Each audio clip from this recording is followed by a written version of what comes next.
Kimbangu, héros national. Donc, ce n'est pas tombé comme ça. Il y avait un encadrement. Donc, ce sont ces hommes-là qui ont fait cet encadrement scientifique-là. Ces professeurs-là ont fait cet encadrement-là aussi. Ce sont eux aussi qui nous encadrent et qui accompagnent aussi l'église Kimbanguiste dans notre projet de musée. Parce qu'un musée, c'est un grand projet par rapport du point de vue historique. Donc, c'est deux grands historiens qui sont en train de travailler pour le futur des musées. Entre parenthèses, ils font un boulot très immense. À la minute où nous parlons, le professeur Sabaki, nous l'avons laissé à Bruxelles. Pourquoi? Ils viennent de temps en temps, ils sont là. Parce qu'ils viennent aussi, au-delà de leurs engagements scientifiques dans le milieu européen, mais ils viennent surtout pour préparer un grand travail par rapport au musée Simon Kimbangu d'Nkamba.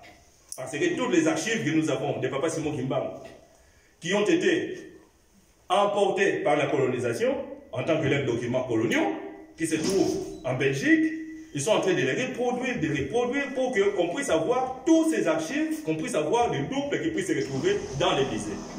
Donc ces hommes scientifiques-là font un grand boulot où ils se plongent dans des lectures, ils font un travail immense. Ils sont très avancés d'ailleurs par rapport à leur travail. Donc c'est eux qui ont publié ces documents.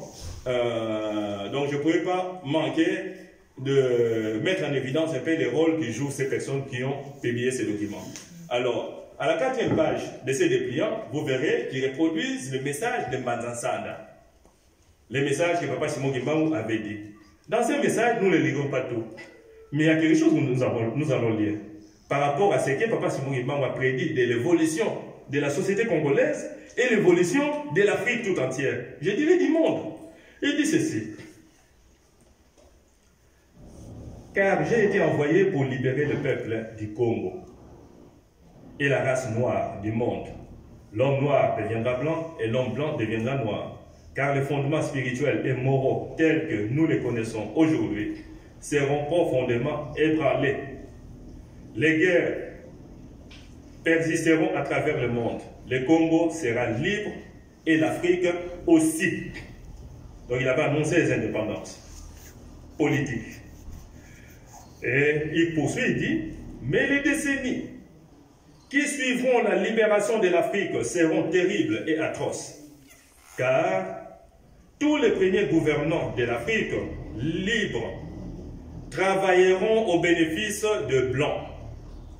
Un grand désordre spirituel et matériel s'installera. Nous n'en dirons pas plus. Quand on pose la question à nos jeunes de quel réseau ils sont, ce n'est pas un désordre spirituel dans nos sociétés. Vous êtes de quel réseau pour travailler chez vous en Afrique, les réseaux qui appartiennent à l'homme blanc? Alors, les gouvernants de l'Afrique entraîneront sur le Conseil des Blancs leurs populations respectives dans des guerres meurtrières et s'entretueront.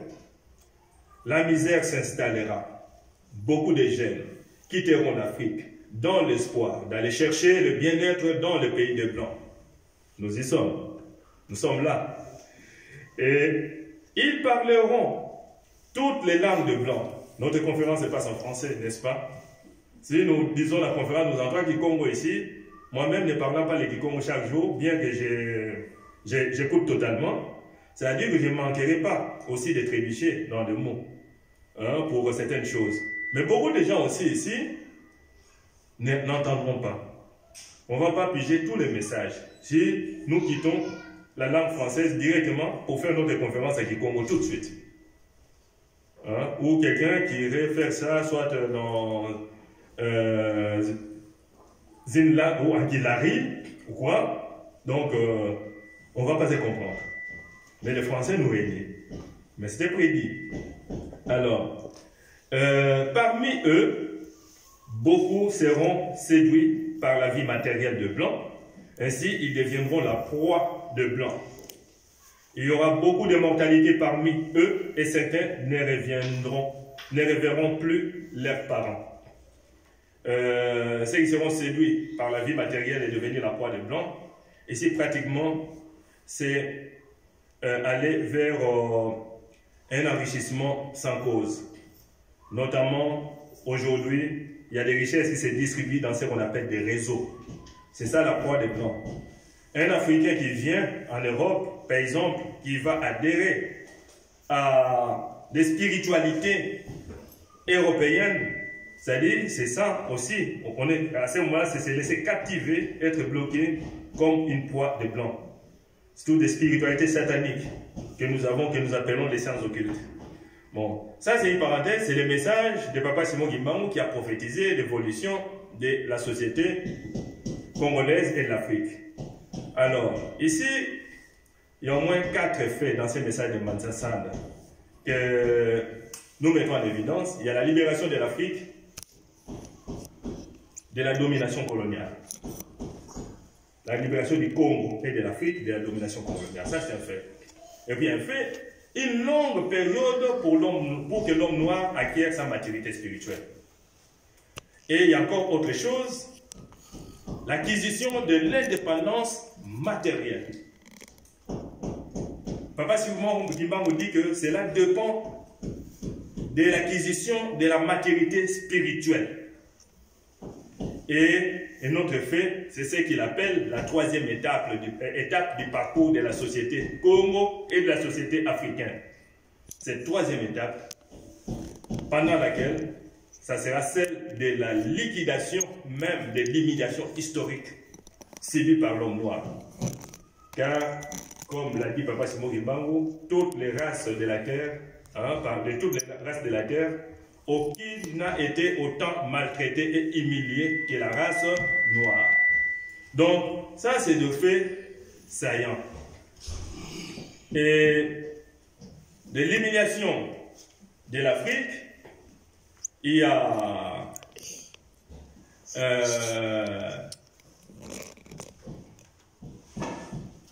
des choses atroces que nous disons terribles, qui vivent l'Afrique. On a fait des images, je crois. Vous verrez aujourd'hui, on nous parle, nous suivons les médias, nous voyons comment est-ce que les jeunes Africains meurent à la mer Méditerranée, dans le but de rejoindre l'Europe. Nous sommes sans ignorer que la guerre qui sévit à l'est du Congo, c'est la guerre la plus meurtrière, et avec tout ce qui est utilisé comme arme de guerre, notamment les viols, tout ça qui se passe au Congo, à l'est de la République démocratique du Congo. Tout ça, c'est l'humiliation de la race noire. Comme le disait Papa Simon Kimbangu, de toutes les races du monde, aucune n'a été autant humiliée. Ça, vous voyez, c'est des réalités dans le Kivu. Ça, c'est chez nous. L'humiliation. Les morts, aujourd'hui, on ne les compte plus. Sont innombrables, donc c'est impossible. Les effectifs, c'est toujours 1 million. Et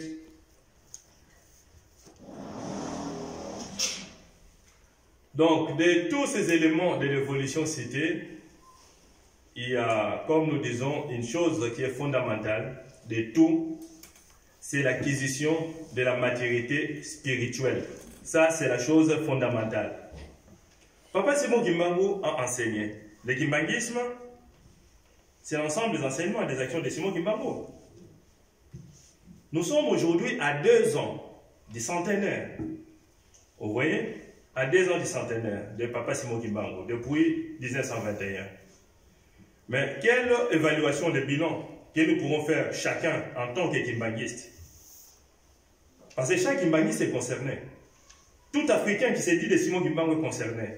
Mais quel bilan nous pourrons faire, notre rapport par rapport à ce que Papa Simon Kimbangu nous a apporté? L'enseignement qu'il nous a apporté, les valeurs, un modèle social de développement. Ce qu'il a apporté, nous dirons que c'est un projet existentiel qui se définit en l'homme dans le monde social. C'est un projet existentiel qu'il est venu nous apporter. Et parmi les valeurs de ce projet, nous avons le Bolingo Mibeko Pelisala. Ça se ramène à l'amour, au commandement et l'investissement dans le travail. Donc, quand vous prenez l'amour, le commandement et l'investissement dans le travail, donc ces valeurs s'appliquent à toutes les dimensions de la vie de l'homme dans la société. Au niveau individuel, au niveau des communautés, au niveau même des États, au niveau des nations. Vous retrouvez que ces valeurs ont leur place. Mais regardons par rapport à l'évolution de nos sociétés, depuis que Papa Simon Kimbangu était là, nous avons le parcours, ce qu'il a dit par rapport à la libération politique, les indépendances ont eu lieu. Et après, nous avons, toutes nos sociétés se sont construites des modèles de développement. Nous, du Congo, les Congo, nous avons le Congo-Brazzaville, le Congo-Angola, le Congo appelé démocratique. Je prendrai le cas du Congo démocratique, le pays où est né Papa Simon Kimbangu. Ces pays, on l'appelle République démocratique du Congo. République, donc il y a le mot démocratique. Mais est-ce que démocratique, jusqu'à ce jour, nous pourrons faire un bilan pour évaluer un peu, est-ce que c'est un pays de la démocratie? Déjà du point de vue du modèle politique, le président Kasavubu a dirigé ce pays. Il n'est pas arrivé à la présidence par le fait d'avoir remporté les élections. Non. Vous voyez, les arrangements se sont faits autrement. Et nous arrivons après Kasavubu, il y a Mobutu qui était béni par Papa Simon Kimbangu depuis 1958. Par Papa Dengenda en 1958. Et Mobutu l'a témoigné, d'ailleurs, le jour où Papa Dengenda était décédé. Mais nous autres, moi, je savais cette vérité. Nous l'apprenons déjà, nos papas nous soufflaient cette vérité déjà pendant qu'on grandissait, on était enfants. Mobutu n'a fait que confirmer ce que nos parents nous disaient. Alors, Mobutu lui-même béni, il prendra le pouvoir comment? Par un coup d'État, en 1965. Vous partez de Mobutu, nous avons Mouzé Laurent Désiré Kabila qui vient. Il est venu comment? Pour prendre place. Mouzé Laurent Désiré Kabila vient par quoi? Une rébellion. Vous voyez? Une guerre vraiment de la conquête de pouvoir. Après Mouzé Laurent Désiré Kabila, nous avons le président Joseph qui est venu. Il a pris le pouvoir comment? Il a été coopté pour remplacer Papa. Vous voyez? Il organise des élections, mais en 2006, je ne mettrai pas de commentaires. Est-ce que ces élections, on peut définir la démocratie? En 2011, la même chose. Aujourd'hui, nous sommes en 2019, nous avons encore l'alternance. Si vous évaluez dans tout ça, vous verrez que la démocratie dans ce pays qu'on appelle la République démocratique du Congo, la démocratie n'a jamais marché. Depuis la libération du Congo, que Papa Simon Kimbangu avait annoncé. Chercher où la démocratie a produit des effets, nulle part. Est-ce que c'est compatible à notre réalité? C'est un point d'interrogation. Et vous savez, dans le modèle de société que nous avons été, à l'époque du président Mobutu qui a fait 30 ans, vous savez comment était organisée la société? Il y avait une idéologie. Par rapport à l'idéologie, on disait on a un seul père, une seule nation. On descend au niveau de l'organisation de la société, la structure de la société, on crée un seul parti politique. Donc l'idéologie, un seul père, un seul parti politique, on descend. On descend au niveau de l'économie, qu'est-ce qu'on retrouve? Mais au niveau de l'économie, il y avait quoi? Le capitalisme alors, le libéralisme économique. Là, c'est une liberté, donc c'est vraiment le libre marché, la concurrence. Alors, on parle d'idéologie unitaire, on descend où on organise tout le monde dans la société dans un seul parti, mais on descend au niveau de l'économie, ça s'éparpille. Donc, un mariage contre nature, il n'y avait pas harmonie. Quand il n'y a pas harmonie, on ne peut pas arriver au résultat escompté. Ce modèle ne nous a pas conduit au développement. Et le capitalisme, est-ce que ça développe l'Afrique? Jusqu'à ce jour. Mais dans Papa Simon Kimbangu, son enseignement, il a apporté un modèle économique qui se trouve dans l'enseignement de Simon Kimbangu, qu'on peut appliquer à partir de l'économie familiale, communautaire, jusqu'à étatique. Dans Papa Simon Kimbangu, il y a un modèle de gouvernance qui se trouve là-dedans. Vous voyez? Donc, sur le plan politique. Dans Papa Simon Kimbangu, il y a un modèle d'organisation de la vie en société qui se trouve là-dedans. Il y a une doctrine sociale. D'ailleurs, qui se ramène à la notion de Bolingo, qui a fait ses démonstrations sous forme de ce qu'on a appelé le Guindouane.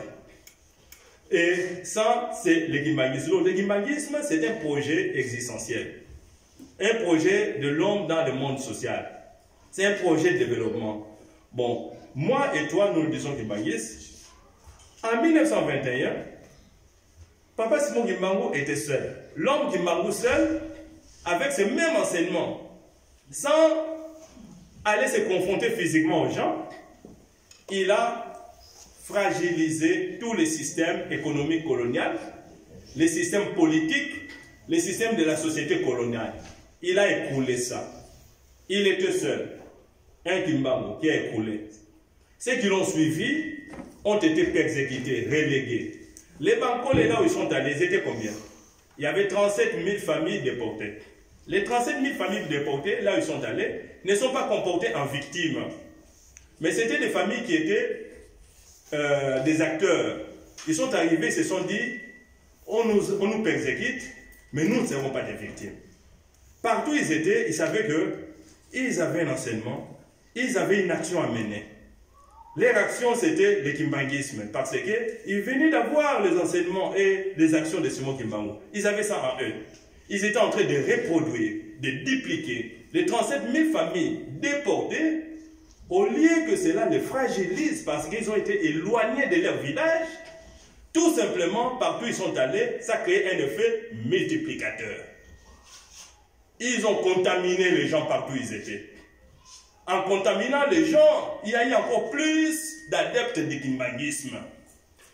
Ce n'était pas seulement les Bankole qui revenaient de ces lieux de déportation, mais les gens qu'ils ont trouvés là-bas aussi, beaucoup étaient devenus des personnes acquises au kimbanguisme.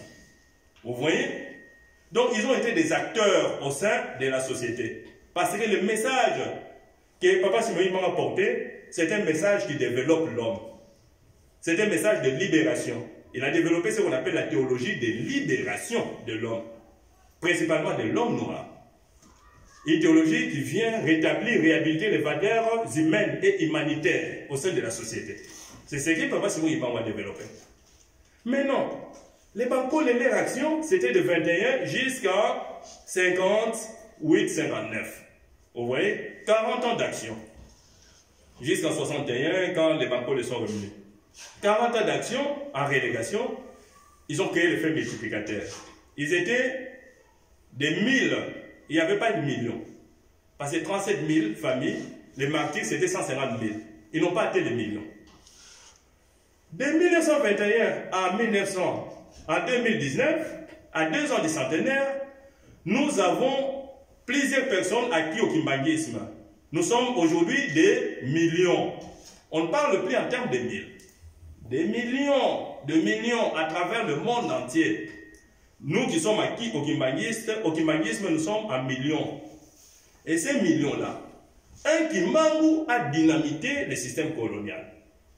37 000 familles ont dynamité encore les choses et ont éparpillé le kimbanguisme. Maintenant, le million que nous sommes, à 2 ans du centenaire, quel est notre impact? Vous voyez, par rapport à l'évolution du monde. Vous savez, une chose, à 2 ans du centenaire, vous avez vu à l'alternance du Congo, très bonne chose, il y avait la paix.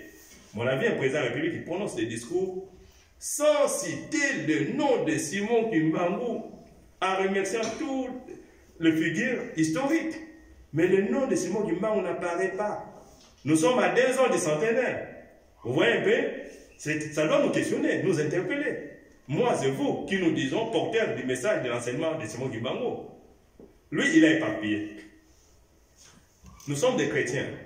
Lorsque nous regardons dans la Bible, dans Matthieu 5, verset 13, le Christ nous dit une chose, et tous nos chefs spirituels ont répété ça. Vous êtes les sels de la terre. Vous voyez? Nous sommes les sels de la terre. Vous voyez un peu une casserole. Je prépare ma nourriture. Je prends une quantité de sel, je mets dedans. Si je prends le sel, je le concentre dans un coin. Lorsque je vais prendre ma nourriture pour manger, il y aura une partie qui sera fade, mais là où se trouve le sel, je ne sais pas si ça sera digeste.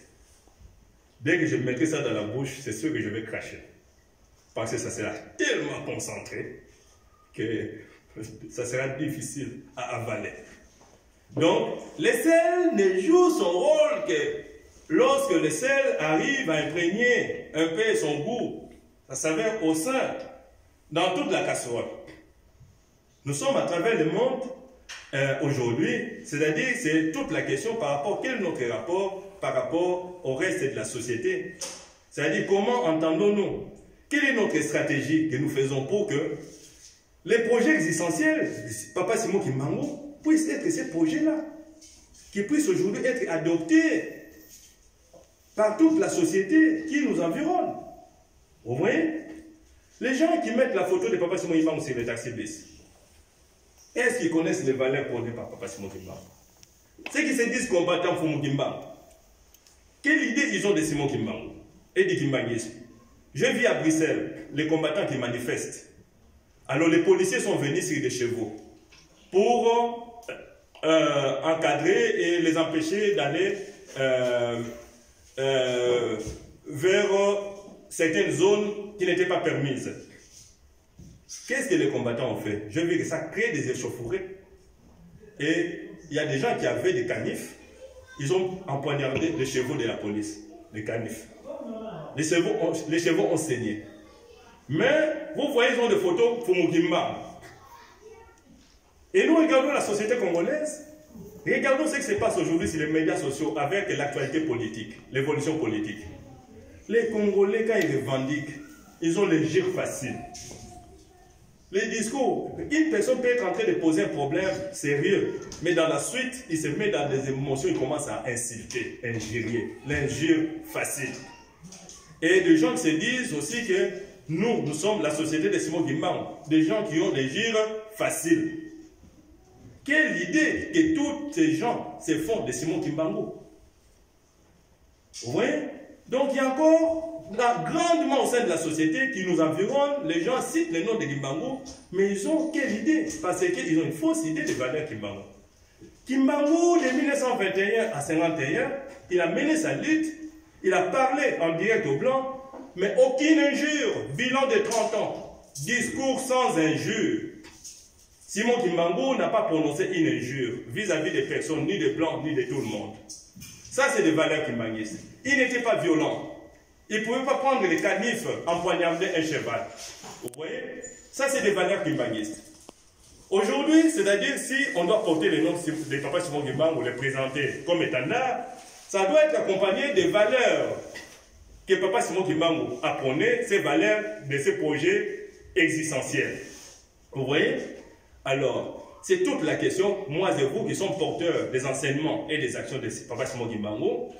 Quelle est notre stratégie pour que ces gens-là, qui ont déjà fait un pas, ils affichent déjà des photos sur les taxis-bis? Quelle est notre stratégie pour que ces gens-là puissent adopter totalement les modèles Simon Kimbangu en termes de valeurs, les porter en œuvre? Pour que nous puissions contaminer la société, qu'elle puisse porter des valeurs de Simon Kimbangu. La paix du monde passe par le kimbanguisme. Mais ce n'est pas seulement en citant, mais il a formé, il nous a dupliqué, c'est comme un match de football. Partout où nous sommes, on doit couler ces valeurs. Quelle est notre stratégie? Un peu, c'est toute la question par rapport à notre rapport, nous-mêmes, par rapport au kimbanguisme aujourd'hui, et par rapport à la manière dont nous agissons pour que toute la société puisse s'imprégner du projet Simon Kimbangu. Parce que l'émergence de la société congolaise en dépend, de l'Afrique en dépend. Au cœur de l'Afrique, Frantz Fanon a dit une chose. Si vous regardez la carte de l'Afrique, l'Afrique a la forme d'un revolver dont la gâchette se trouve au Zaïre, au Congo, là, en Afrique centrale. Ça, c'est Frantz Fanon qui l'a dit. Si vous regardez la carte de l'Afrique, vous verrez que c'est vraiment la forme d'un revolver. Et ce revolver, dans la position où se trouve l'Afrique, c'est un revolver couché. Vous voyez? Et vous permettez, pour utiliser un revolver, un soldat qui est debout, le revolver est couché. Donc, si on peut revenir à la position de l'Afrique, bon. Ça, c'est la position d'un revolver qui dort sur le corps de celui qui porte le revolver. Donc là, le revolver dort sur le corps de celui qui le porte. Alors, pour tirer, il faut le prendre. Quand vous le prenez, non, ça va aller dans l'autre sens. Voilà par exemple. Vous retournez, vous tirez. Mais lorsque vous avez la carte géographique du monde, Quand les revolvers tournent de ces côtés-là, ça tire vers quel continent? L'Asie. L'Asie, l'Océanie, tous se sont balayés. L'Orient. Vous voyez? Donc l'Orient. Donc avec cette position, il sera tiré de l'Europe à l'Asie jusqu'à l'Océanie. Vous voyez? Et ces revolvers, lorsque nous les retournons dans l'autre sens, on peut revenir dans la forme normale. Alors ça, c'est la forme de la carte géographique. Mais pendant la période de 5 mois, en 1989 en Kamba, cette carte est réapparue, mais sous une forme renversée. La partie est s'est retrouvée à l'ouest, l'ouest s'est retrouvé à l'est. C'est sous cette forme-là que nous avons cette carte aujourd'hui, à cet endroit qu'on a clôturé en Kamba. Alors, je ne sais pas le faire ici, mais imaginez cette carte tournée comme ça. Maintenant, les revolvers doivent être tirés. Quand c'est lui qui prend les revolvers, les soulève, ça va maintenant tirer vers quel côté? Dans la forme renversée de la carte de Kamba depuis la période de 5 mois. Maintenant, ça tire l'Amérique. Vous voyez? Donc, le monde a connu 2 temps. Papa Dengenda nous dit Bamindele babotola ke elo na biso ezai pa na bango. Na kende kozwango ou pas. La population qui m'a dit va lui répondre kende. C'est où? C'est vers l'Asie. Vous voyez? Et récemment, vous avez un cantique qui nous dit que América au Tumbolinga. Nous avons suivi ce cantique. Mais les revolvers retournés depuis la période de 5 mois, ces revolvers, le revolver sert à tirer. Il doit tirer. Or, dans sa position retournée, il ne peut tirer que vers l'Amérique. Et Simon Kimbangu qui dit ceci. Les 4 coins du monde m'ont été confiés. Nord, sud, est, ouest. C'est que ces 4 coins du monde nous sont confiés. J'ai suivi la prière du révérend à l'ouverture. Il parle d'une chose, la prophétie encore de Mbandassane, qui dit que c'est-à-dire nous irons à travers le monde entier. Mais c'est vrai, il disait que pour aller chercher le bien-être, est-ce que vraiment nous sommes venus chercher le bien-être? C'était une stratégie. Et à travers ça, c'est là où il disait que mon nom va atteindre tous les 4 coins du monde. Parce que partout, les porteurs de cet enseignement doivent y aller. Mais quelle est notre stratégie? Ah, voilà. Ça peut Vous voyez? À peu près ça. Ça, c'est la carte retournée maintenant. Depuis la période de 5 mois, ces revolvers, quand on les prend, ils tournent vers l'Amérique. Donc c'est pour dire que le monde ne se développe pas sans spiritualité. À notre époque, il y a une force spirituelle qui est là. C'est Simon Kimbangu. Mais comment est-ce qu'on peut prendre conscience que c'est cette force-là? Lui, il est venu pour essayer de venger, liquider l'humiliation de l'homme noir. Il est là, il le fait. Le grand roi divin est là. Mais notre indépendance matérielle dépend de notre maturité spirituelle. L'acquisition de la maturité spirituelle dépend de notre manière de nous assumer nous-mêmes. Vous voyez? Parce qu'il y a un enseignement qui nous est apporté. Il y a tout un ministère réalisé à notre endroit et au centre du monde. Mais l'acquisition de la maturité spirituelle, ça dépend de la manière dont nous allons ou nous nous assumons. Ça peut prendre encore plus longtemps parce qu'il y a dit une longue période pour que nous puissions acquérir la maturité spirituelle. Mais dans notre manière de nous assumer, cette période-là peut être autant longue, ou moins longue, ou plus longue encore, en fonction de la manière dont nous nous assumons. Lui, il est là pour liquider l'humiliation. Oui, mais comment est-ce que nous nous assumons? Et comment faisons-nous pour que les valeurs Kimbangu soient portées par tous?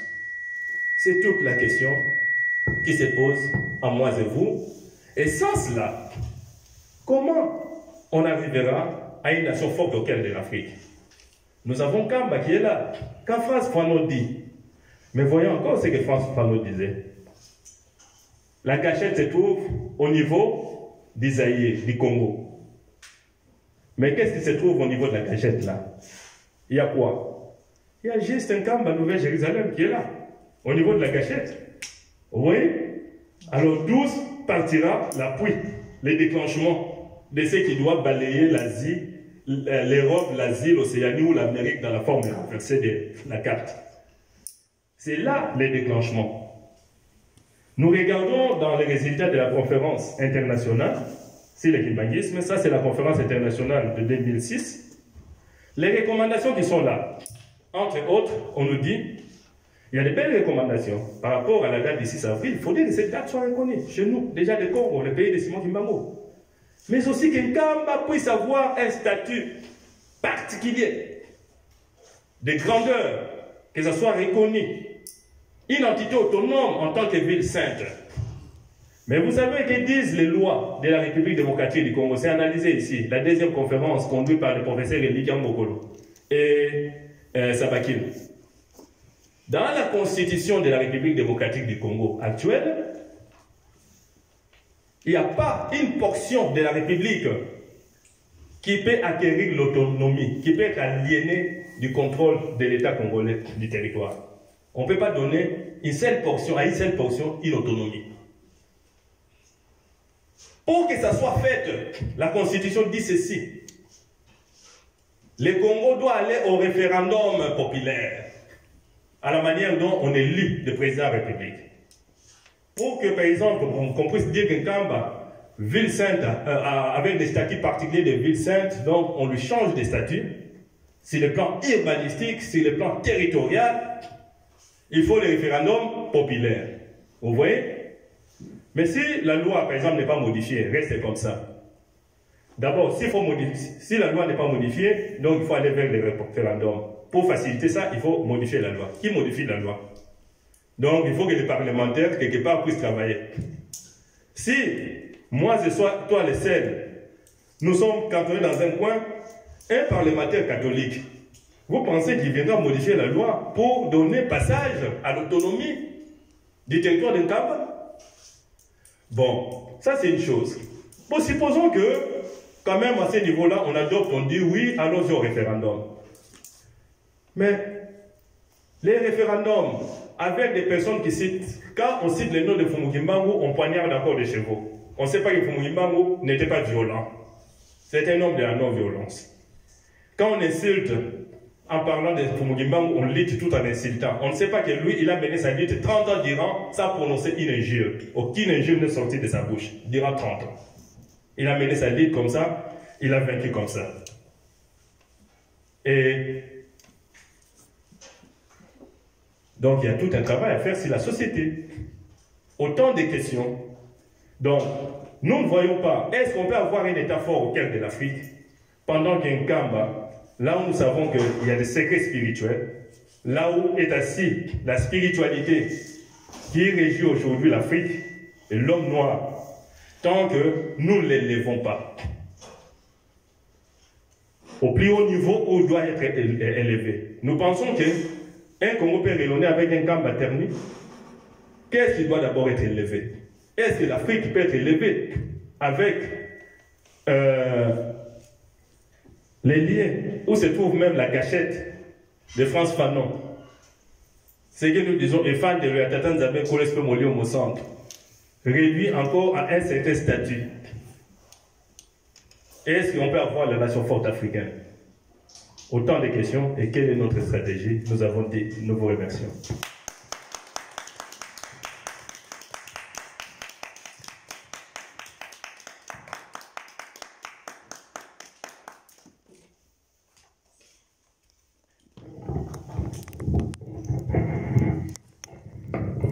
Merci, Papa Révérend, pour ce brillant exposé. Nous vous remercions très sincèrement et nous allons essayer de débattre de quelques idées que vous avez développées. Et donc, sans plus tarder, nous allons donner la parole à chacun de nous pour que nous essayions soit d'amender, de compléter ou de donner nos interrogations à Papa Révérend. Donc, la parole nous est donnée, chers papas, chers mamans, chers invités. Papa inspecteur. Au nom du Père, du Fils et du Saint-Esprit. Papa, pour entrer dans le vif du sujet, vous avez parlé de stratégie beaucoup de fois. Vous avez sorti ce mot-là au moins 5 fois. Vous avez fait un travail de fond. Vous avez établi toutes les causes. Aujourd'hui, vous avez encore cité quelque chose qui m'a surpris. Effectivement, j'ai suivi le message du nouveau président, mais ça m'était sorti de la tête. C'est vous qui me l'avez dit, qui n'a pas cité le nom de Papa Simon Kimbaba.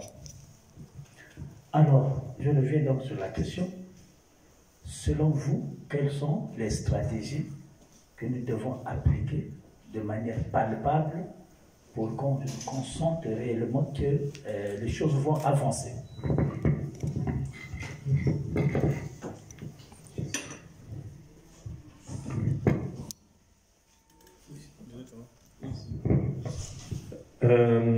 Merci révérend pour cette question.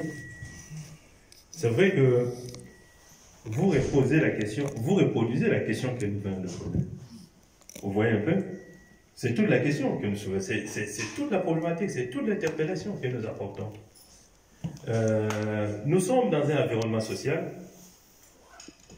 qui, à un moment donné, nous le disons, Kimbangu était seul et il a porté l'enseignement, il a contaminé les gens de son environnement.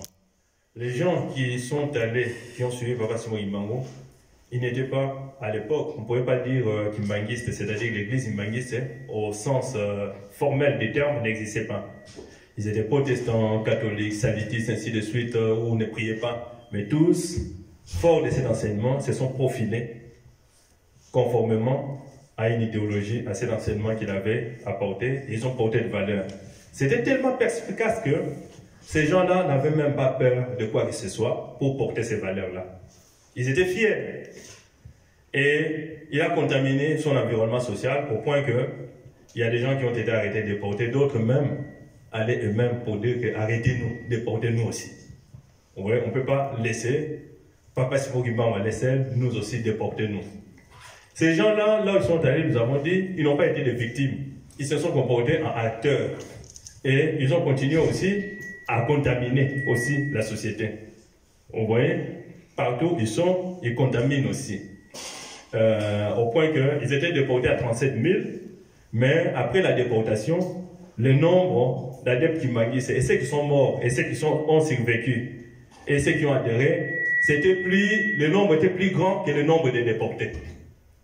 Après la déportation, le nombre de kimbanguistes dans le milieu de déportation était devenu plus grand que le nombre de déportés. Et de ce temps-là jusqu'à aujourd'hui, cet enseignement continue à agir. Vous voyez, c'est cet enseignement que nous portons, moi et vous. C'est ce que nous disons aujourd'hui. Nous sommes partis de 1 à plusieurs milliers et nous sommes allés à plusieurs millions. Nous sommes à 2 ans du centenaire. C'est toute la question un peu, moi et vous, nous sommes au sein de la société. Nous savons, nous le disons. À moins vraiment d'être en dehors du kimbanguisme, mais tout le monde le dit, que la paix du monde vient par l'église kimbanguiste. Et nous avons même vu des personnes qui ne sont pas kimbanguistes, mais qui ont fait des recherches, qui ont découvert un peu l'essence du message que portent les kimbanguistes. Un jour à Kinshasa, nous avons vu un professeur réagir vis-à-vis des kimbanguistes. Ce professeur-là, il balance toute une réflexion sur Internet. Alors, mais sa réflexion en les lisant, vous voyez que cet homme, il est irrité. Il était en colère, nerveux. Mais sa colère, il a orienté à qui? Il orientait vers nous, les kimbanguistes. Il nous disait, il dit, mais si nous continuons à souffrir en Afrique et au Congo, et pourtant les kimbanguistes ont les secrets. Mais pourquoi tous ces secrets? Ils les gardent pour eux. Ils ne les disent pas, ainsi de suite. Mais nous autres, nous réagissons quand même, nous disions aussi, parce qu'ils les faisaient, c'était une réaction qui s'est fait à Kinshasa, on dit, mais à Kinshasa, on fait quand même passer des émissions télévisées. Si la RTNC, ça passe, le message de Papa Simon Kimbangu, ça passe. Une personne qui réagit comme ça, est-ce qu'il suit le média?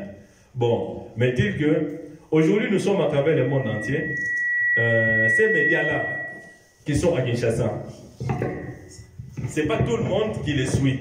Vous voyez? Si à Kinshasa, on peut encore suivre, attendre les émissions religieuses, on peut encore suivre des émissions religieuses sur place, ça c'est une chose. On peut suivre des débats culturels qui sont organisés sur place, c'est une chose, ainsi de suite. Mais partout où nous sommes, à travers les 4 coins du monde, il y a à ces jours, je dirais, le porteur du message de Papa Simon Kimbangu. C'est pour dire, entre nous qui nous disons kimbanguistes et les autres qui viennent, qui n'ont pas lu l'enseignement que nous avons eu, mais qui disent aussi le nom de Simon Kimbangu de leur manière, mais sans prendre conscience des valeurs réelles qui sont dans le nom de Simon Kimbangu. Qu'est-ce que nous devons faire? Quelle stratégie? C'est-à-dire, moi, les questionnements, je l'amène, c'est à nous, je m'amène et je vous invite ensemble avec moi devant une société où nous voyons des personnes citer le nom de Simon Kimbangu, afficher des photos, ainsi de suite, mais des actes au quotidien prouvent que ce nom est cité, mais sans réaliser quelles sont les valeurs que l'homme Simon Kimbangu portait. Et nous-mêmes, est-ce que, ayant appris cet enseignement, est-ce que nous avons porté ces valeurs réellement? Est-ce que nous les portons réellement? Ces mêmes valeurs, parce que c'est au prix de ces valeurs que la société, je pense que c'est l'enjeu réside à ce niveau-là. C'est toute la question pour dire quelle stratégie. Merci, Papa. Papa Roland, avant de te donner la parole, s'il te plaît, je vais essayer de compléter la réponse. Comme la question nous a été posée, Papa Banzouzi est revenu sur la question.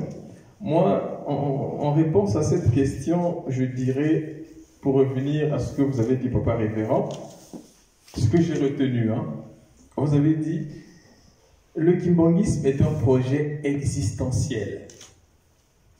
Nous connaissons, nous avons un théoricien qui a développé cette notion d'existentialisme, Sartre. Et plus tard, vous avez dit que le kimbanguisme est un tout, un projet donc de développement spirituel, politique, économique et social. Donc je pense que la réponse saute aux yeux. Si nous avons un cantique qui dit Zala mwinda yo mondi miya tata Kimbangu mokili mobimbe pesa milio tangwe koki panza sango ya tata nzambe. Donc c'est par les actes que nous devons marquer le reste du monde. Ce sont nos actes qui feront que l'on dise oui, les kimbanguistes, c'est la référence. Le kimbanguisme, c'est la référence. Je vais citer des exemples, moi, qui me touchent. Papa Diengenda, en tant que chef spirituel, il a initié beaucoup de projets éducatifs, économiques et sociaux. Et si nous regardons, par exemple, dans le cadre économique, nous avions des projets agricoles, avicoles et agricoles.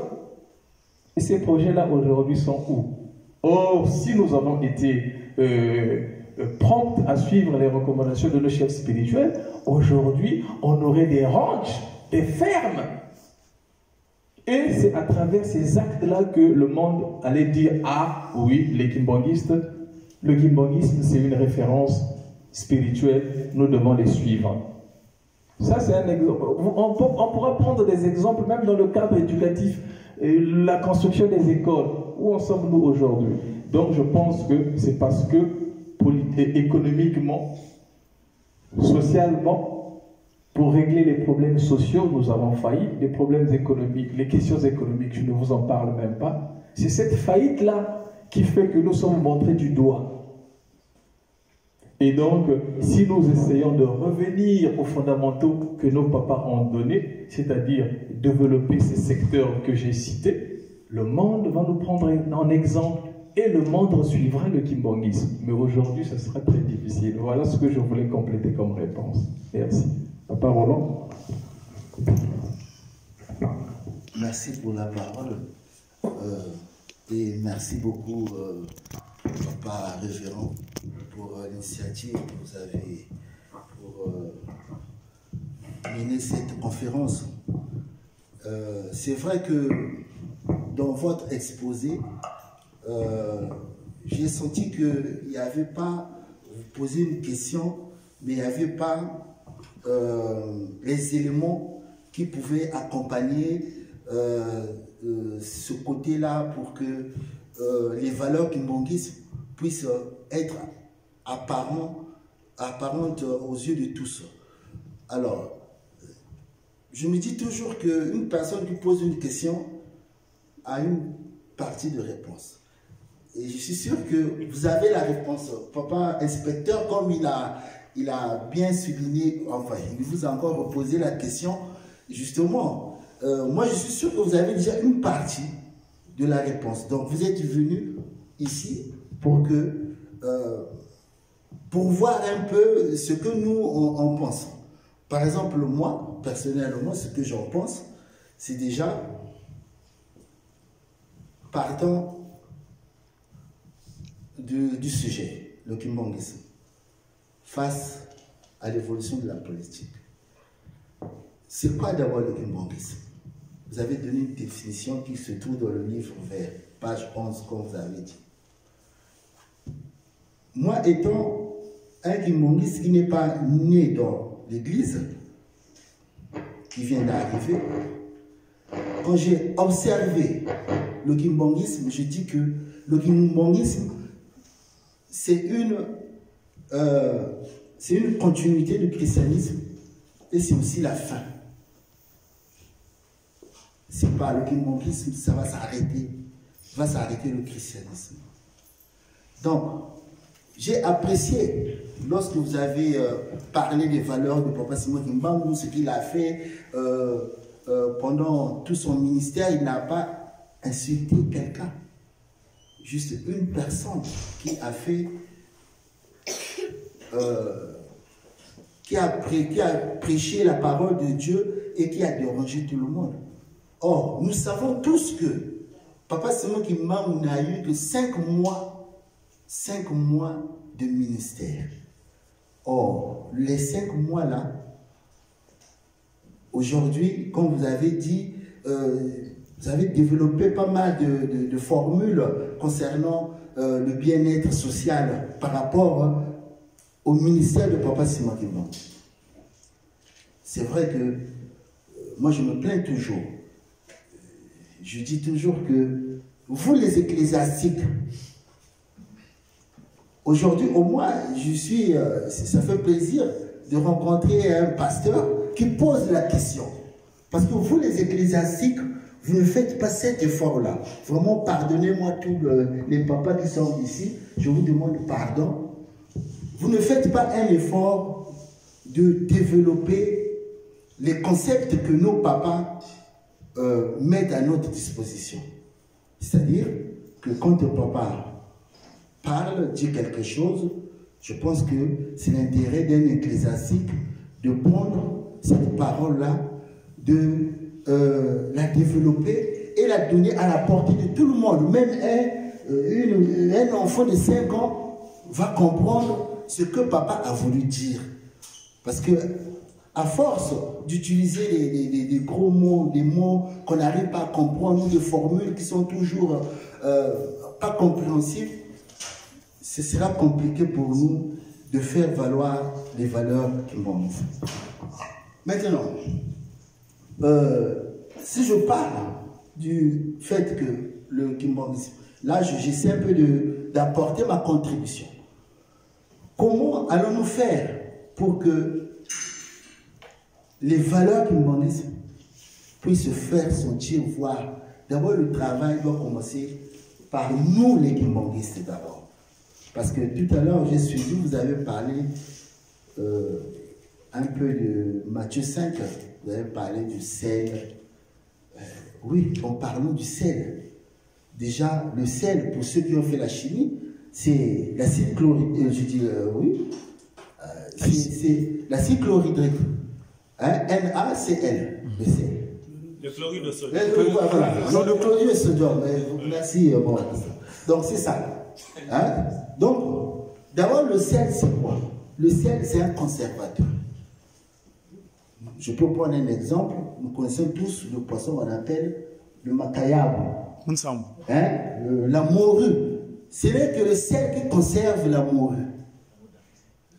Des années, c'est le sel. Donc, si nous sommes, nous, les Kimbanguistes, et c'est ce que je pense que Papa Simon Kimbangu a utilisé comme principe. Même les Papa Lengenda, dans leur prédication, on ne voit pas un endroit où Papa Lengenda insulte quelqu'un. Non. C'est le même principe. Et ce principe-là, c'est l'évangile du Christ. Or, l'évangile du Christ, chez les Kimbanguistes, vraiment, excusez-moi de dire ça, c'est pas bien développé. Moi-même, je suis Kimbanguiste. Quand je vois nos ecclésiastiques, ce qu'ils prêchent là, je dis non, on ne va pas s'en sortir, ce sera la honte. Tout à l'heure, vous avez parlé d'un monsieur sur Internet qui a critiqué, qui était en colère contre les Kimbanguistes. Mais oui, parce que le Kimbanguisme, c'est pas seulement qu'il manque un nous a dit, c'est une civilisation. Donc la politique, la façon de voir le monde, la façon de se comporter, tout ça. Est-ce que nous, ici, là, quand on se regarde, est-ce qu'on reflète vraiment que nous sommes les Kimbanguistes? Nos comportements. Le sel conservateur. Donc, Papa Simon Kimbangu, ce qu'il a fait, il a juste conservé la loi de Dieu, de Moïse, et l'évangile de Jésus-Christ, le sermon sur la montagne. C'est tout. Et c'est ça qu'on doit nous enseigner. Être conservateur, le sel, être conservateur, garder les commandements de Dieu. Dieu a dit quoi? Quand quelqu'un t'agresse, qu'est-ce qu'il faut faire? Est-ce que c'est dangereux? Est-ce que c'est important de riposter ou faire quoi? On te gifle à gauche, tu donnes l'autre joue. Papa Simon Kimbangu, c'est ce qu'il a fait. Rien d'autre que ça. Les papas d'Anguille, le papa Simon Kimbangu, ils continuent la même chose. Mais ce n'est pas à eux. Dans une église, c'est un organigramme. Il y a le sommet. Et vous, les ecclésiastiques, c'est ça votre rôle. De nous prêcher, parce que pour être une nation forte, avec le kimbanguisme, mais il faut garder les commandements. Le ciel, toujours conservateur, garder les commandements de Dieu. Comment imaginez-vous quelqu'un qui ne garde pas les commandements de Dieu, qui va aller faire une prière, qui cite le nom de Dieu, mais c'est une abomination. Il n'y a pas d'autre mot. C'est pas compliqué. Si aujourd'hui on lit la Bible tranquillement, on va se rendre compte que Dieu a puni son peuple parce qu'ils n'ont pas gardé les commandements. Parce qu'ils n'ont pas suivi la direction que lui, il leur montrait. C'est les commandements. Quand on tourne le dos à Dieu, il fait quoi? Il va punir. Quand il punit, il fait quoi? Mais le combat de l'homme noir, c'est pas d'aujourd'hui. Hein. Depuis Adam et Ève, c'était aujourd'hui la science même confirme que les premiers hommes c'était les noirs. Ça a commencé depuis le jardin d'Éden jusqu'à ce jour. Ça continue. C'est pas un combat qui est faible. Et ça a pris des dimensions colossales qu'aujourd'hui on ne peut pas imaginer dans notre tête que non, c'est compliqué. Donc, quand on est conservateur, on garde ce que Dieu nous a donné comme loi, comme évangile, et on essaie d'appliquer ça. D'abord, le sel conservateur. Le sel, c'est aussi un symbole de fidélité. Nous savons que dans les anciens temps, on a marié. Nous, aujourd'hui, il faut avoir beaucoup d'argent. Mais à l'époque, avec le sel, on avait une femme, on avait une épouse. Avec le sel seulement. C'est un symbole de fidélité. On pouvait se marier. Et dans chaque cérémonie, dans les anciens temps, il y a papa inspecteur qui est là, peut-être il va me compléter dans ce sens-là, si je me plante. Mais le sel a été quand il y avait un contrat ou une cérémonie, quand je parle de mariage par exemple, ben, le sel c'était aussi un symbole de montrer que ce qu'on était en train de faire va durer dans le temps. Donc c'est aussi un symbole de fidélité, le sel. C'est aussi un symbole d'alliance. Ah oui, le mariage c'est une alliance. Donc le sel c'est pas n'importe quoi. Et quand on prépare même à la maison, on met le sel dans la nourriture. Le sel a pour rôle de ressortir le goût. C'est-à-dire que le sel lui-même, il se supprime. Donc, quand nous, on est le sel, c'est ce qu'a fait Papa Simon Kimbangu, il s'est supprimé lui-même. Il a fait le travail de Jésus-Christ, comme le Christ l'a fait pour son Père. Il a dit à chaque fois, ce que je fais, c'est fait de mon Père, c'est ce que j'ai vu faire mon Père.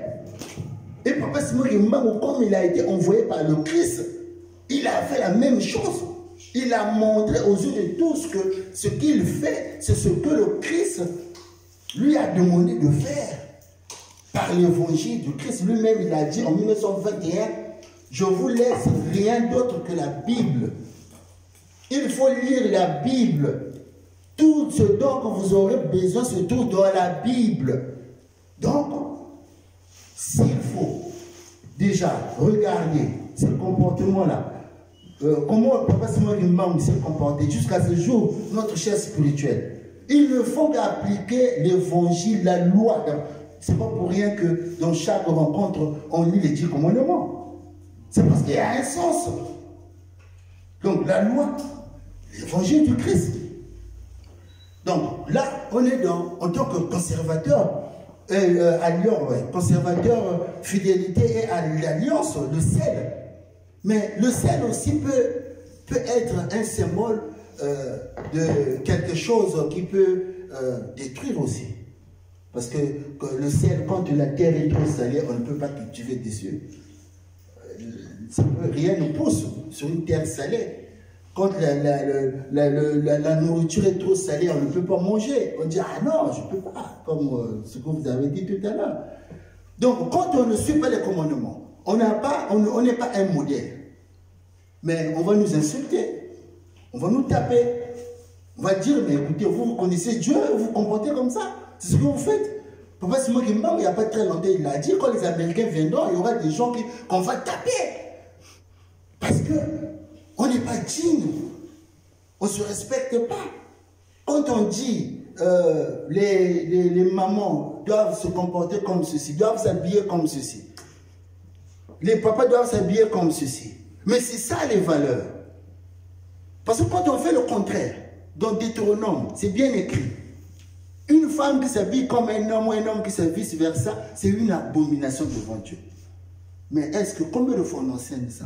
On peut aller sur les réseaux sociaux, Facebook, on va voir les mamans avec des pantalons, les mamans avec des mains. Mais Dieu, c'est une insulte devant Dieu. Dieu s'énerve quand il voit ça. Papa Simon Kimbangu, il s'énerve, il dit, mais comment ces enfants-là? On ne peut pas se développer dans la culture de l'autre. Ça ne se fait pas. Chez nous, ce n'est pas faisable. Alors, il faut dire, non, nous, ça, ce n'est pas de nous. À la maison, papa, maman discipline sa femme, discipline ses enfants. Et lui dit, non, maman, ça, chez nous, c'est pas... Moi, nous sommes les Kimbangu, ça ne se fait pas. Les enfants, chez nous, nos ancêtres, nous, ça ne se fait pas. Papa, nous sommes dans... Je suis en train de contribuer sur vous. Hein?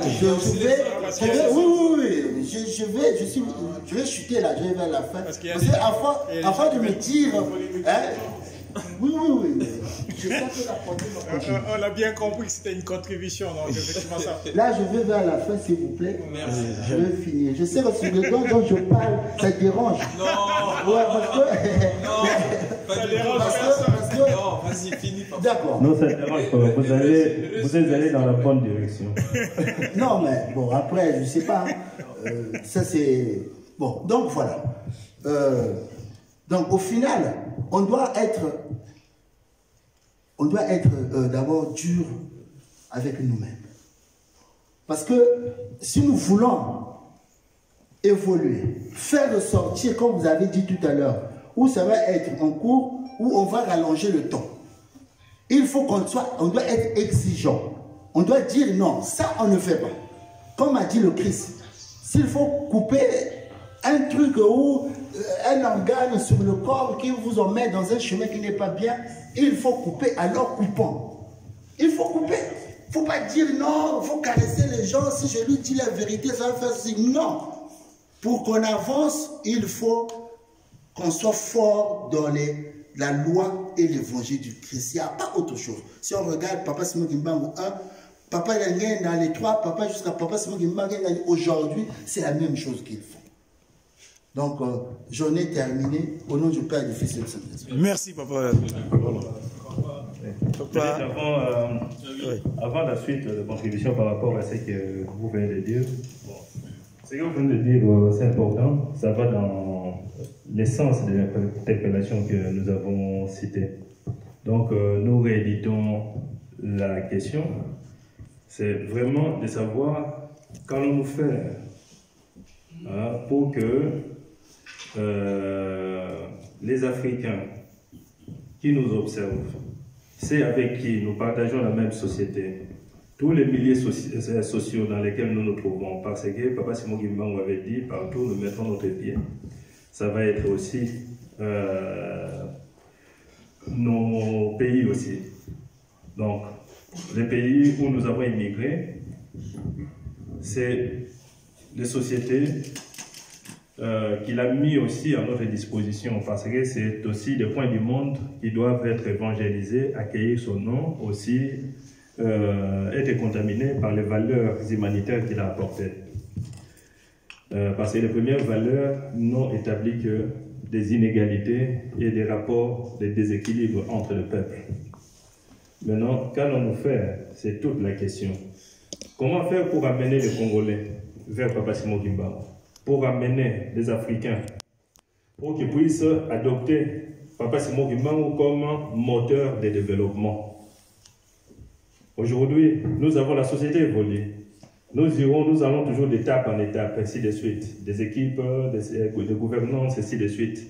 Mais comment faire pour que partout où se trouve l'homme congolais, partout où nous nous trouvons, dans notre manière d'agir au quotidien, pour que nous puissions savoir que notre moteur d'épanouissement, c'est Papa Simon Kimbangu, notre moteur de développement, c'est lui, l'élévation de nos états, c'est lui, la réussite dans nos projets personnels, c'est lui. C'est-à-dire comment faire, c'est toute la question. Durant cette semaine, aujourd'hui nous sommes le 9, hier c'était le 8 mars. Mercredi, il y a une éminente personnalité politique belge qui m'appelle, avec qui on a bavardé longuement, il me questionne. Parce qu'il faisait allusion à une conférence qui devait se tenir quelque part, qui devait tenir une église de réveil quelque part par rapport au rôle de la femme au sein de la société, la femme chrétienne. Et il me dit, qu'est-ce que les Kimbanguis sont prévus pour le 8 mars? Là, c'était mercredi. Le 8 mars. Personnellement, j'ai regardé depuis la Belgique, en regardant vers la France et partout, nulle part. Il n'y a rien en perspective comme projet, à travers toute l'Europe. Et il me dit, est-ce que tu ne peux pas prévoir quelque chose? Hein, ce week-end, je te donne la salle. Moi, je vais donner la salle. Et la personne pendant qu'elle me parlait n'était pas en Belgique, se trouvait en Israël. Mais voudrait faire qu'il y ait une salle mobilisée, chercher des gens, ne fût-ce que pour parler de Maman Mouilou. Mais un homme qui manquait ça, un homme politique belge qui parle en ces termes. Et moi, c'est toi qui manquais, voyez un peu, à l'occasion du 8 mars, beaucoup d'entre nous, c'est-à-dire que nous avons eu vraiment conscience que c'est une journée mondiale de la femme. Mais qu'est-ce que nous avons fait par rapport à Maman Mouilou, dont nous savons qu'il joue un rôle particulier, qu'il a joué un rôle particulier au sein de notre société? Oui, c'est toute la question qui interpelle un peu l'essence. Est-ce que nous sommes conscients de nos responsabilités, de notre responsabilité? Les enfants d'Israël ont eu une opportunité, ils étaient conduits, même on va donner Dieu les a nourris à la manne qui tombait du ciel. Mais nous, à notre tour, on nous dit, Papa Simon qui vient développer l'enseignement comme valeur l'amour, les commandements et le travail. En mettant le travail parmi ces valeurs, c'est-à-dire c'est pour nous dire que sur notre parcours, nous ne verrons pas la manne tomber, on s'élève, ça commence à tomber du ciel.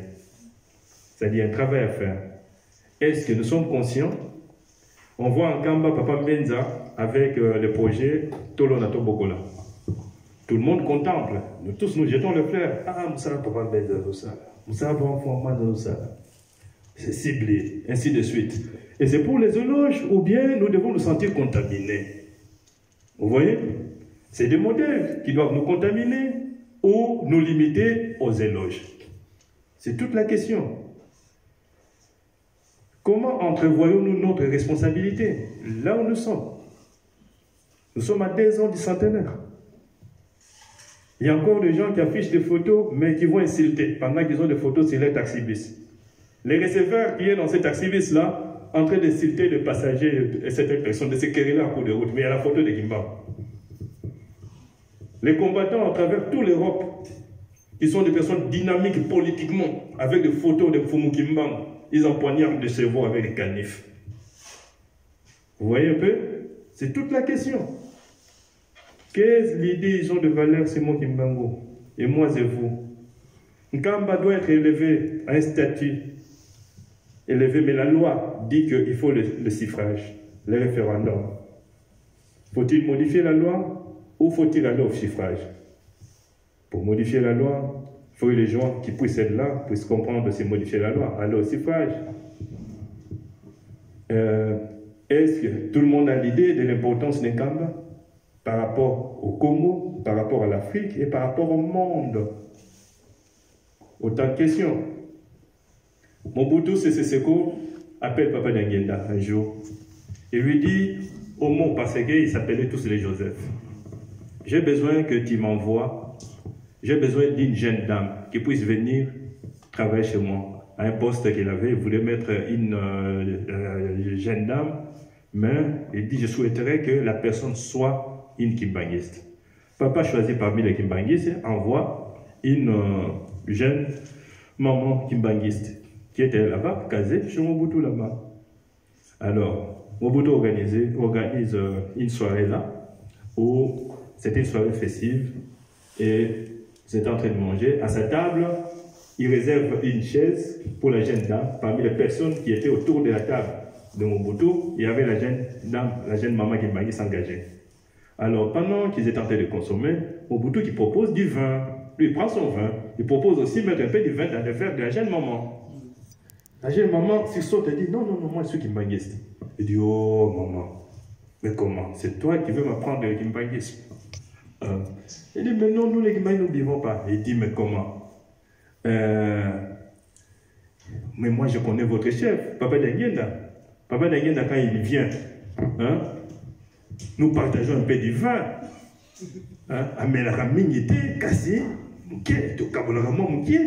Et toi, tu es plus kimbangiste que Papa Dangenda.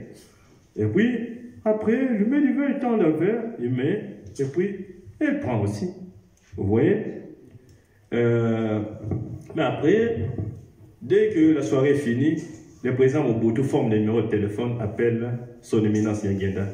Il dit, Omo, je t'avais dit qu'il fallait m'envoyer une jeune dame kimbangiste, mais celle-là ne l'est pas. Voilà ce que je lui ai dit, rien que par ça, elle a bu du vin. Il l'a limogé. Ouais, en disant que tu n'es pas kimbangiste. Il l'a limogé. Parce qu'il a suffi de ces discours-là, un peu risés là, tout ça, pour qu'elle puisse prendre un peu du vin. Elle a pris. Ouais, c'est toute la question. Est-ce que nous mettons en perspective notre rôle, l'essence de notre responsabilité, la société dans laquelle nous sommes? Il faut une longue période pour que l'homme noir acquiert sa maturité spirituelle. Nous allons continuer à allonger cette longueur du temps, ou comment? C'est toute la question. Pardon. Merci. Vous avez quelque part répondu un peu à mon inquiétude. Parce que quand je regarde les thèmes choisis, ce n'était pas un thème qui a été choisi au hasard. Vous avez bien ciblé l'évolution politique.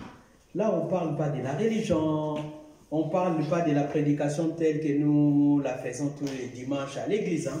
Là, on parle d'un sujet bien précis, on parle de la politique. Même dans les exemples que vous avez pris, les combats des combattants, c'est un combat politique. Tout le monde le sait. Ils combattent Kabila, ils combattent les régimes. Aujourd'hui, ils sont en train de combattre celui qui est là, Fachi. Donc, ça dit, on parle bien politique. Alors, par contre, en réfléchissant sur ces termes ici, moi je me dis, l'orateur a eu le temps, justement, d'approfondir sa réflexion sur les mécanismes, sur les moyens, sur la façon dont les kimbanguistes doivent se comporter ou doivent faire, comment les kimbanguistes peuvent aujourd'hui faire quelque chose pour que, enfin, les kimbanguistes puissent s'intéresser aussi à cette matière-là, ou soit, si ce n'est pas seulement s'intéresser, mais comment les kimbanguistes, moi je me dis, peut-être l'orateur en lui, il veut nous pousser à faire de la politique. Si on peut le dire comme ça. Juste une anecdote. À l'église, un jour, on parlait, c'était à l'époque Kabila qui devait faire sa réélection, tout ça. Après, j'ai dit à quelqu'un, j'ai dit, mais nous, les kimbanguistes, pourquoi nous applaudissons seulement les gens quand ils sont présidents? Ah, tu vois, Papa Loubaki. Mais tout le monde sait que ces gens-là, dès qu'ils citent le nom de Simon Kimbangu, il est président. Ah, Moni, pour Ayaka Nkamba. Mais et pourtant, nous, les kimbanguistes, nous venons en Kamba tous les jours. Nous confessons le nom de Simon Kimbangu tous les jours. Nous faisons c'est-à-dire, nous sommes là pour l'édifice de Kamba, nous construisons Kamba. Et pourquoi toujours les gens qui viennent d'ailleurs, aujourd'hui, parce qu'ils ont juste cité le nom de Simon Kimbangu à la télé, et un jour il se retrouve ministre, vous voyez, parce qu'il avait cité le nom de Simon Kimbangu. Mais la personne me dit, non, pour la politique, il faut seulement attendre Papa Akofina Bouton. J'ai dit, mais est-ce que les kimbanguistes, on doit rester inerte? On attend seulement que Papa appuie sur les boutons pour qu'enfin que les kimbanguistes accèdent aux certains postes gouvernementaux ou soit devenir député. Parce que l'exemple que vous prenez, par exemple, quand vous dites aujourd'hui, les deux conférences, le professeur Sabakinou et Elika Bokolo, ils sont en train de se battre pour que toutes les résolutions qui ont été prises à la conférence soient appliquées. Par exemple, surtout sur l'autonomie des Nkamba. Mais ils ont peut-être un problème. La Constitution dit que pour qu'une portion de la République démocratique du Congo soit autonome, il faut que ça passe en référendum. Mais maintenant, pour que la Constitution soit modifiée, il faut que ça se passe au Parlement. Mais aujourd'hui, au Parlement, il y a peut-être 2, 3, 4 kimbanguistes minoritaires, très minoritaires. Aujourd'hui, on voit même le président actuel, il est en train de constituer son cabinet. Mais dans son cabinet, il y a encore des francs-maçons, même des grands maîtres de la franc-maçonnerie, ils sont là-bas. Donc ça veut dire qu'on aura toujours des problèmes. Est-ce qu'en choisissant ces thèmes-là, on parle de la politique, il y a un sous-thème, quel défi pour l'émergence d'une nation forte? On sait qu'une nation, quand on dit une nation n'est jamais représentée par les chefs spirituels. Les chefs spirituels, il est chef spirituel d'une église. La nation, elle est respectée par les chefs de l'État. Et une nation forte, chez nous, il faut que ça soit une nation kimbanguiste. Les chefs coutumiers, déjà en 2011, ils nous ont donné une leçon. Publiquement, ils ont dit, la Constitution dit que l'État congolais est laïque.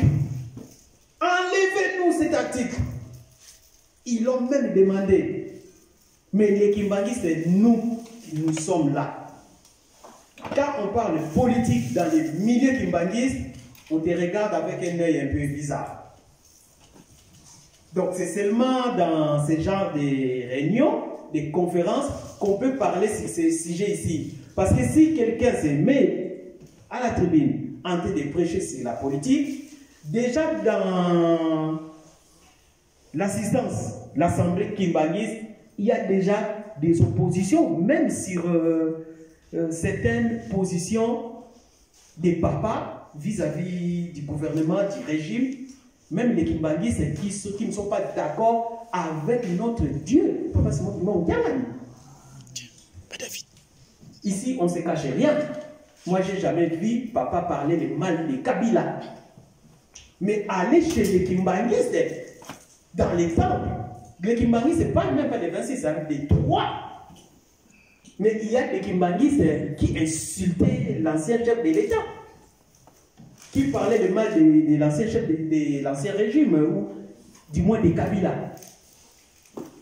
Mais et pourtant, quand papa dit « Ngana tchakiye na poche », mais c'est lui notre guide, c'est lui notre Dieu. Il parle de cet homme-là, de cette façon-là, mais nous les kimbangistes, vraiment on n'était même pas en phase avec papa. Il y a beaucoup de kimbangistes. Ça c'est un fait. Mais maintenant, on parle politique. Je vis pendant les élections, il y a eu un jeune kimbangiste, parmi les 20 candidats. Ces jeunes kimbangistes-là, j'ai suivi son programme. J'ai suivi ses interventions à la télé. Son programme, c'était quoi? Les panafricanismes tels qu'enseignés par Simon Kimbao. Ah, j'ai dit, mais voilà enfin quelqu'un qui a l'audace. Mais ce jeune-là, il a été combattu par l'Église. Pourquoi? Parce que les noms qu'il portait, ça ne collait pas. Tout le monde le sait. Un certain Charles, les noms, je ne les dis pas. Mais maintenant, que devons-nous faire? Les kimbangistes vont attendre seulement que quelqu'un, ou soit les rois divins, parce qu'il y a même quelqu'un, actuellement, il est en train de dire que les rois divins, il est déjà là, tout ça, Parce que dans les messages de Bazasanda, on parle bien que je serai le représentant de ces rois-là, dans ces messages-là. Parce que moi, je vois, vous avez bien ciblé. Vous avez parlé des combattants, vous avez parlé de la conférence, mais vous avez tiré seulement par rapport au thème que des aspects politiques. Puisque ça cadre avec les thèmes. Les combattants, ils font de la politique. L'autonomie de Nkamba, ça passe par la constitution. Il faut que la constitution qu'elle soit modifiée, ou soit qu'il y ait des parlementaires kimbangistes qui donnent vraiment un contrepoids pour que les projets de modification de la constitution passent. Parce que si c'est ces parlementaires-là, les comédiens-là qu'on a actuellement là, ou soit avec les systèmes des réseaux, vous savez de quel réseau, mais ça ne passera pas. Et là, actuellement, même le président actuel, il est en train de montrer sa position. On sait, il est en train de monter sa position. Dans son discours, il n'a pas cité Simon Kimbao. Donc déjà, premier gaffe. Loretta, tout ça, tout le monde connaît. Des phrases un peu mystiques. Mais, ouais. Donc là, j'ai conclu en disant ceci. Est-ce qu'en choisissant ces thèmes, l'orateur veut pousser la jeunesse kimbangiste à s'intéresser seulement à la politique ou à faire de la politique, en dehors même de l'église, mais que les kimbangistes aussi s'y intéressent à ces domaines ici. Moi, je voulais que vous puissiez un peu sortir ce que vous avez en vous. Après, nous, on peut contribuer si on peut le faire. Merci.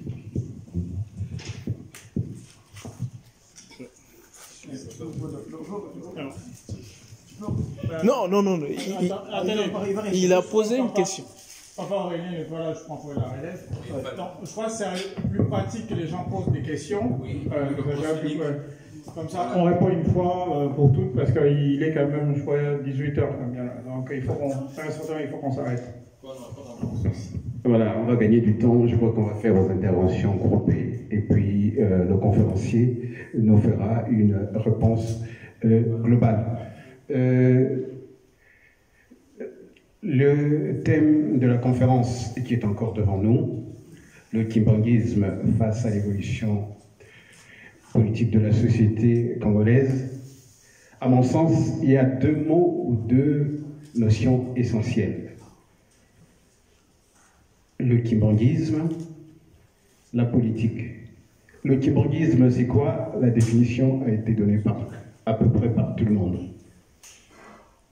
J'ajouterai simplement, nous avons défini le kimbanguisme en tant qu'Église, en tant que religion, mais certains faits ou certaines choses que nous avons citées font allusion ou font appel au kimbanguisme en tant que pensée philosophique. Elikia Bokolo n'est pas kimbanguiste. Le professeur Sabakino n'est pas kimbanguiste. Pourquoi s'intéresse-t-il tant à la place du kimbanguisme dans la société actuelle? Parce qu'il a compris, il a perçu la place essentielle du kimbanguisme en tant que pensée philosophique. J'ai fait, d'ailleurs, comme papa inspecteur Alphonse Panzouzi, j'ai compté le nombre de fois que le conférencier a utilisé, c'était pas le même mot, j'ai pris appui. L'Église est l'appui, la religion est l'appui. Évidemment, dans toutes les sociétés au monde, l'Indien, l'Arabe, l'Européen, l'Église, la foi, c'est l'appui métaphysique et spirituel de toute nation. Si vous n'avez aucun appui sur le spirituel, vous aurez du mal à bâtir une nation digne de ce nom. Mais bon, c'est des notions génériques que nous abordons là. Le mot politique n'a pas clairement été défini. Je vais me permettre de lire ce que relate le dictionnaire. La politique, c'est l'articulation ou l'organisation de la gestion des pouvoirs dans une société organisée. Le pouvoir politique, le pouvoir scientifique, le pouvoir économique. Bref, pour le dire en un mot, la politique, c'est une vision. Le conférencier nous a relaté le discours de Mbanza Sanda, que les non-kimbanguistes ont compris. Cette vision, nous devons nous appuyer dessus. C'est celle qui va nous amener vers l'émergence. Mais est-ce que nous devons épouser la vision d'un autre? Les textes officiels de notre Église le disent clairement. Règlement intérieur, principes et méthodes, les statuts. L'Église kimbanguiste est apolitique. C'est-à-dire, nous avons notre propre vision de la société. Le problème, enfin, entre guillemets, le problème, est-ce que la vision qu'a nos leaders politiques d'aujourd'hui est conforme à la vision spirituelle de Papa Simon Kimbangu? C'est là que se pose la question de l'homme africain. La vision de l'arabe, il la veut conforme à l'islam. La vision de l'européen, il la veut conforme au christianisme.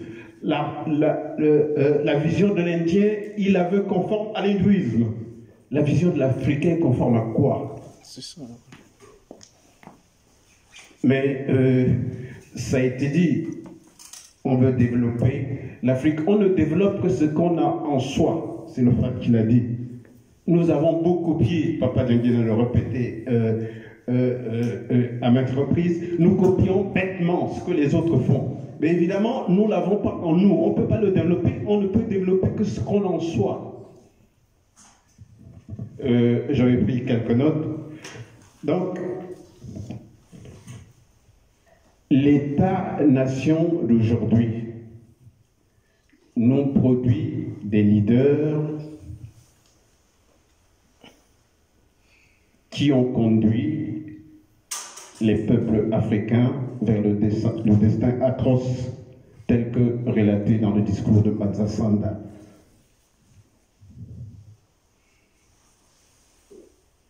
S'ils le font, c'est parce que la maturité spirituelle de l'homme africain n'est pas encore aboutie. Est-ce que pour aboutir, pour arriver à l'aboutissement, nous devons aller faire la politique, c'est-à-dire aller épouser la vision des partis politiques? Non. C'est un travail spirituel. Nous devons croire avec beaucoup de foi à la vision de notre Père, de nos pères spirituels, qui ont fixé des échéances, comme on se dit en moyen temps, chaque chose en son temps. Si vous prenez toutes les places fortes, les places spirituelles, Rome, là où se trouve la Mecque, il n'y a pas eu de référendum. C'est les leaders de ce temps qui ont compris la place de la foi dans le projet de l'État. L'État-nation, c'est le frère qui l'a dit, c'est l'organisation sociologique, politique d'un peuple souverain sociologiquement. Nous ne sommes pas souverains sociologiquement. Parce que nous ce qui nous intéresse, c'est... enfin, nous ne regardons pas assez nos traditions ancestrales, nos racines séculaires. Même ceux qui ont conscience en eux qu'ils ont accédé à la magistrature suprême avec le concours de Papa Simon Kimbangu, eh bien, ils ont du mal à le dire publiquement. Je crois que la question fondamentale à laquelle nous, en tant qu'Église, à ne pas confondre avec la pensée philosophique de Kimbanguisme, la maturité spirituelle de l'homme noir. Où en sommes-nous? Voilà donc la petite contribution que je souhaitais apporter. Papa Zekani, pardon, entre guillemets, le 8 mars, j'ai sursauté sur ma chaise. Ça, c'est le calendrier occidental. La place de la femme dans l'église kimbanguiste, c'est le 27 avril. Excuse-moi, papa. Vous allez bien sonner, oui. Bon. Ah, d'abord. Ah, bon.